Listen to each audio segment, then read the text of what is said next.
주식 투자 심플하게 충분하게 스텝스. 네, 안녕하십니까. 중국 담당하는 정정현입니다.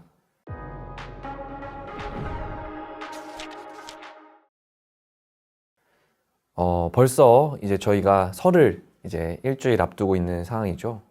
지난번에 제가 영상에서 말씀드린 것처럼 1월 달에는 특히나 중국 시장 같은 경우에는 거래일이 얼마 안 되기 때문에 16거래일 정도밖에 안 되기 때문에 변동성이 좀 커질 수 있다.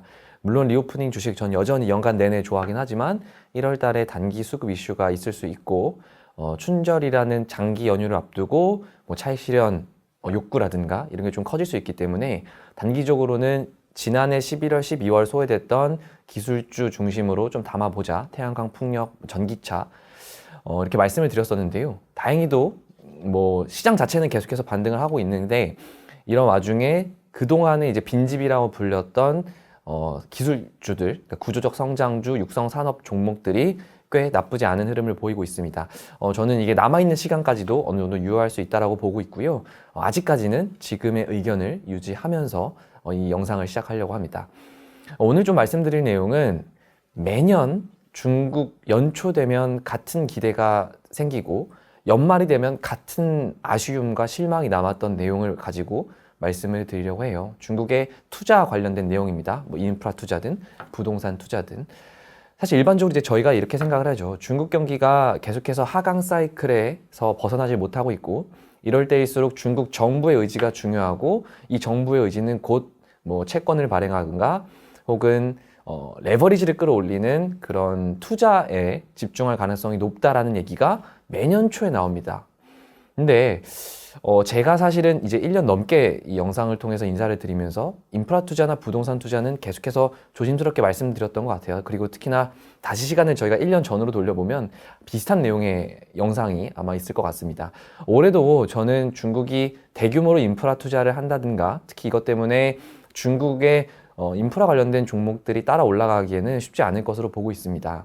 그 내용을 좀 말씀드리려고 하는데 일단 첫 번째는 가장 큰 그림은 뭐냐면 중국이 일반적으로 인프라 투자를 강력하게 추진하겠다라고 하면 그 전해, 올해는 이제 2023년이기 때문에 보통 2022년 하반기나 말경에 2023년에 쓸 그런 투자를 위해 사용할 지방정부 특수채권이라고 하죠. 인프라 투자로 사용되는 그 지방정부 특수채권을 조기 한도를 발행해주는 방식을 써왔습니다. 2019년부터 계속 써왔던 방식인데 사실은 지난해 말에 뭔가 유의미하게 중앙정부 차원에서 우리가 지방정부 특수채권 2023년의 한도를 미리 땡겨서 22년부터 발행을 해주겠다라는 내용은 사실은 찾기 어려웠어요. 일부 지방정부에서는 우리가 조기 한도를 받았다. 그래서 우리는 연초부터 빠르게 투자를 집행을 할 거다라는 일부 공신이 있었지만 사실 최근에 2019년부터 이어져 왔던 그런 중국 정부의 대대적인 인프라 투자 부양 의지는 사실은 그렇게 확인되지 않은 상황입니다. 그래서 큰 틀에서 봤을 때도 중국 정부가 예년 대비 인프라 투자를 조기 집행하고 상반기에 몰아서 하겠다라는 의지는 일단 아직까지는 보여지지 않는 것 같아요. 그리고 두 번째는 자연스럽게 부동산 투자 쪽입니다. 워낙에 지난해 말부터 부동산 얘기가 많았고 제가 한 9월, 10월부터 중국이 규제 기조에서 완전히 부양 기조로 바뀌어가면서 이제 부동산 하향 사이클이 어느 정도 멈추고 끌고 올라갈 때까지는 시간이 좀 걸리겠지만 적어도 바닥을 다지려는 시도는 계속될 수 있을 것 같다라고 말씀을 드려왔었는데요. 이게 이제 이러다 보니까 주로 부동산 건설이 다시 건설 붐이 많이 일어날 거다라는 기대가 많이 높아지고 있는 것 같습니다. 하지만 저는 제가 생각하는 중국의 올해 부동산의 핵심은요. 건설 붐을 일으키는 것이 아니라 거래를 활성화시키는 겁니다. 거래를 활성화시킨다는 방식은 앞서 영상에서도 계속 말씀드렸던 것처럼 양도세를 환급시켜 준다라든가 아니면 무주택자들에 대해서 이제 아예 대출 금리를 제로로 만들어 준다라든가 이런 방식을 쓰고 있고요. 건설 쪽에서 중국 정부가 계속해서 강조하는 부분은 제가 이렇게 예를 들어보겠습니다. 코로나19 이전에 이제 부동산 건설 속도가 100이었다라고 보면 이번에 이제 코로나랑 부동산 규제 때문에 0으로 떨어졌었죠. 0에서 이제 10, 20 정도 올라오고 있는데 중국 정부가 원하는 건 20까지 올라온 부동산 건설 속도를 120, 130, 150으로 만들겠다라는 게 아닙니다. 기존에 못했던 100 정도까지만 올리겠다. 그러니까 정상화 궤도로 돌리겠다라는 게 중국 정부가 지금 부동산 기업들을 살려주는, 지원해주는 메인 의도고요. 지금 마치 부동산 시장을 다시 중국 전체의 경기를 이끌어가는 핵심 동력으로 쓰겠다라고 보이진 않습니다. 제가 이 말씀을 왜 드리냐면, 일단 인프라 투자 같은 경우에는요, 전체 인프라 투자를 국유 자본과 민간 자본으로 나눠서 보면 민간 자본이 50% 이상을 차지합니다. 즉, 중국 정부가 뭐 채권을 발행을 해서 뭐 자금을 모집을 한다라든가, 자금을 조달을 한다라든가, 혹은 그 외에 재정을 사용해서 중국 전체적으로 대대적인 인프라 투자를 이끄는 것도 중요하지만, 지금보다 더 강한 투자 반등세가 일어나려면 결국에는 민간 자본이 들어와 줘야 된다는 거죠. 부동산도 마찬가지입니다. 중국의 전체 투자를 뜯어보면 부동산 산업, 이 단일 산업 하나가 20-30%를 차지를 해요. 즉 중국의 전체 투자 지표가 유의미하게 반등을 하려면 민간 자본, 그러니까 인프라 투자 관련해서는 민간 자본이 많이 들어와 줘야 되고, 전체 숫자를 올리는 데는 부동산 투자가 들어가야 된다는 겁니다. 근데 민간 자본은 아직까지 시장에 우리가 돈을 더 써보자, 지금부터 더 투자를 해서 더 장기적으로 투자 회수금을 좀 거두기 위해서 지금부터 전략을 짜보자 라는 모습은 사실 아직 보이지 않는 상황이고요.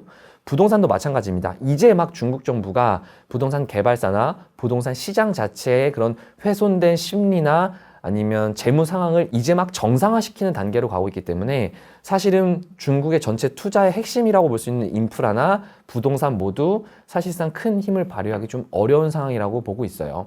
그렇다고 해서 이걸 부족함에도 불구하고 중국 정부가 억지로 끌고 갈 생각이 있느냐? 사실 이거는 쉽지 않다라고 보는 게, 제가 계속 말씀드렸던 게, 중국 정부는 지금 재정의 곳간이 비어가고 있고요. 이 곳간을 채우기 위해서는 우선적으로 필요한 건 결국 소비 활동이 재개되는 것입니다. 그래서 이런 관점에서 보면 2023년은 여전히 투자도 중요하겠지만, 투자가 안 중요하다는 게 아니라요, 투자도 중요하겠지만 이 투자의 역량을 극대화시키기 위해서 선행 조건은 일단 소비 활동이 정상화되는 게 우선이다.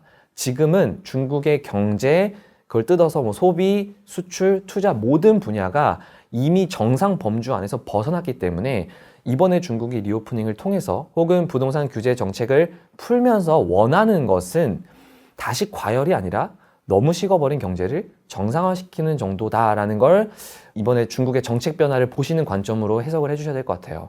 워낙에 최근에 이제 리오프닝 뒤에 붙으면 뭐 물가도 폭발적으로 오를 거고 유가도 폭발적으로 오를 거고 모든 것이 다 코로나19 이전보다 훨씬 더 많이 뜨거워질 것이다 라는 의견과 질문이 워낙 많은 상황인데요. 저는 뭐 제가 말씀드리는 게 보수적이다라고 느껴지실 수 있겠지만, 일단 저는 작년 말에도 말씀드렸던 것처럼 중국의 경제는요, 둔화나 침체가 아니라 저는 아예 무기력함에 빠져 있다라고 평가를 하고 있기 때문에, 침체에서 정상화 궤도로 올라가는 속도보다 무기력함에서 정상화 궤도로 다시 들어가는 게 훨씬 더 더디고 어렵고 어쩌면 실패 가능성도 있을 것이다 라는 가능성을 열어두고 보는 게 맞다라고 생각을 하고 있습니다. 그렇기 때문에 중국 경제가 100에서 0이 됐다가 이제 막 20, 30 올라오는 거에 대해서 너무 과도하게 기대감을 가지고 플레이를 했다가는 반대로 주가 같은 경우에는 워낙 빠르게 되돌림이 될 수 있기 때문에 이런 부분은 조금 조심스럽게 접근을 하셔야 되는 게 아닌가라고 생각을 하고 있습니다. 그래서 저희 큰 그림은 여전히 제가 작년 1월 달에도 똑같은 말씀을 드렸던 것 같은데, 일단은 부동산 투자나 인프라 투자 같은 경우에는 조금 조심히 접근해 보는 게 좋을 것 같고요. 그럼 시기상으로 이게 좀 명확해질 수 있는 시점은 아무래도 3월 양회가 될 것 같아요. 최근에 이제 뭐 뉴스를 많이 보셔서 아시겠지만 중국의 전체 양회가 열리기 전에 각 지방정부, 베이징, 상하이 이런 데서 각 지방정부별로 따로 먼저 양회를 개최를 하고요. 31개 성 주요 지역에서 모든 양회가 종료가 됐습니다. 지금 현지에서 나오는 평가는 대부분 지역에서 올해 경제성장률 목표치를 5.5% 이상으로 제시한 상황이다. 그래서 최소 지금 각 지방정부들이 생각하는 건 2023년 5% 이상의 경제성장을 달성할 것이다라고 이제 뭐 언론이나 혹은 중국의 전문가들이 평가를 하고 있어요. 이런 상황에서 저희는 이제 중국 전체 양회를 봐야겠죠. 돌아오는 3월 5일 전국인민대표대회에서 이제 정부 공작 보고가 나올 거고요. 거기서 올해 경제 성장률 혹은 뭐 물가 상승률에 대한 목표치, 뭐 재정 적자에 대한 목표치 등등이 발표될 예정입니다. 그래서 이 가운데 아까 맨 처음 말씀드렸던 인프라 투자 재원으로 사용되는 지방정부 특수채권의 한도 역시도 구체적인 숫자로 명시가 되기 때문에 이때 이후로 저희가 그러니까 기대를 더 가져봐도 늦지 않다라고 생각을 합니다. 일단 지금은 중국 시장에서 특히나 인프라 투자 관련된 업종이나 종목은 조금 소외받은 것 같고요. 연말에 부동산 쪽의 지원이 워낙 강해지다 보니까 부동산 개발사라든가 가구, 철강, 뭐 화학 관련된 종목들이 많이 반등을 했던 만큼 계속해서 사람들이 조심스럽게 바라볼 수밖에 없다라고 생각을 하고 있고요.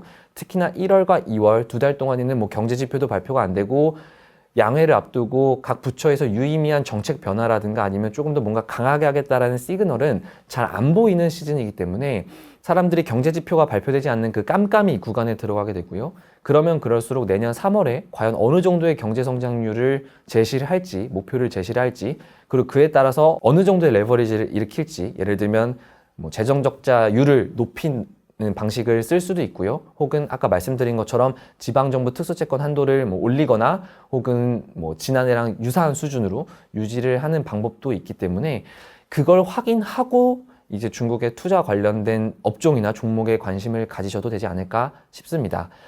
결론적으로 다시 말씀드리면 저는 1월 지금 남아있는 기간이나 춘절 연휴가 갓 끝나는 시점까지는 제가 말씀드렸던 주식시장의 색깔의 변화, 시장이 뭐 이렇게 꼬꾸라져서 내려간다라기보다는 그 안에서 색깔 변화가 계속될 수 있는데 이번에 색깔 변화는 지난 11월, 12월에 많이 올랐던 리오프닝보다는 조금 더 상대적으로 상승폭이 클 수 있는 건 그 기간 동안 소외받았던 뭐 배터리, 전기차, 태양광, 풍력 쪽이 될 수 있지 않을까라고 하는 의견을 여전히 유지하고 있습니다. 아마 이제 다음번에는 설 끝나고 나서 인사를 드릴 것 같은데요. 설 연휴 건강하고 안전하게 보내시기 바라겠습니다. 더 좋은 내용으로 인사드릴 수 있도록 하겠습니다. 감사합니다.